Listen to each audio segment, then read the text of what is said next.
us finally to degenerative myelopathy.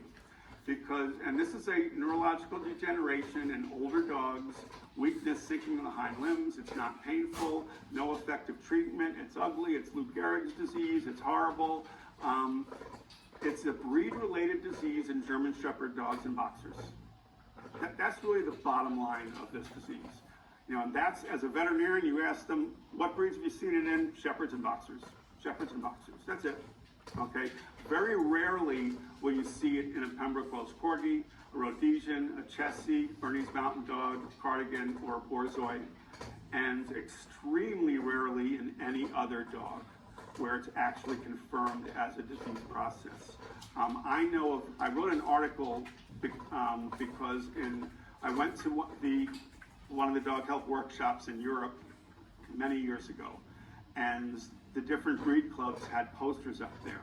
And the French Kennel Club, the French Bulldog Club, had a poster up where they showed the test results for DM for over 10,000 French Bulldogs and how well they were doing getting rid of this gene from their breed's gene pool.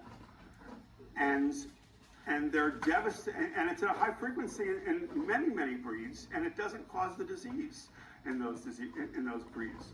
A mutation in the SOD1 gene was identified at Missouri. It's present in all confirmed affected dogs.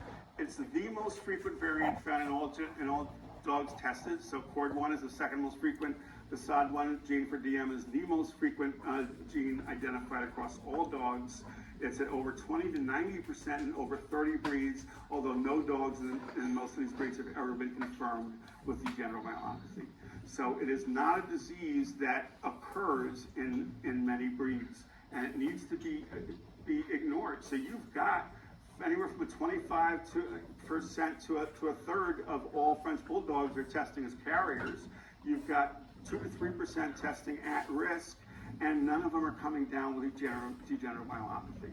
So it's a disease that you need to ignore the test results and certainly not select against it in that regard.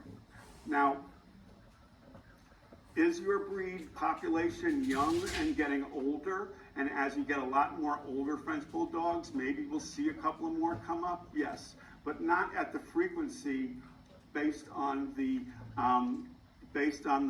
populations of French Bulldogs that we're seeing and the old dogs that we're seeing right now. We're not seeing this disease. And the most important and insidious aspect is that we have studies done around the world on what diseases occur in French Bulldogs and what neurological diseases occur in French Bulldogs. And you've got spinal disease, you've got treatable spinal diseases. And if you're going to tell yourself, my dog has degenerative myelopathy and there's nothing we can do about it, we're going to put it to sleep, instead of having back surgery or whatever else needs to be done, having bad arthritis that needs to be treated, as opposed to saying, my dog's going to be dead in 2 months anyway, let's put it to sleep today.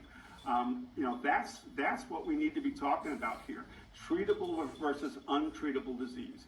Most of the neurological disorders in French Bulldogs is treatable.